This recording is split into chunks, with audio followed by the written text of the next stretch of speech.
अमानतपूर टाकोडा गावाजवळ 7 फूट भारतीय दगडी अजगर दिसल्याने नागरिकांमध्ये भीतीचं वातावरण निर्माण झालं। मात्र सर्पमित्र MH30 टीमने तात्काळ घटनास्थळी धाव घेत सुरक्षित रेस्क्यू केला आणि वन विभागात नोंद करून सापाला जंगलात सोडून दिलं।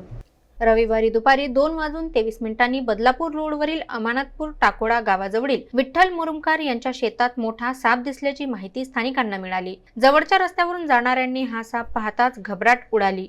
जवळून पाहिल्यावर तो इंडियन रॉक पायथॉन म्हणजेच भारतीय दगडी अजगर असल्याचे स्पष्ट झाले।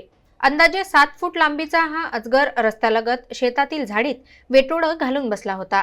घटना समजताच नागरिकांनी सर्पमित्र ईश्वर चव्हाण यांच्याशी संपर्क साधला। त्यांनी तात्काळ MH30 सर्पमित्र टीमला कळवले। सुप्रसिद्ध सर्पमित्र सूरज इंगळे पथकासह घटनास्थळी दाखल झाले। अनुभव आणि कौशल्याच्या जोरावर त्यांनी सुमारे 30 मिनिटांच्या प्रयत्नांनंतर अजगराला सुरक्षितरित्या पकडलं। यानंतर हा साप जंगलात सोडण्यात येण्यापूर्वी अकोला वन विभागात त्याची नोंद करण्यात आली।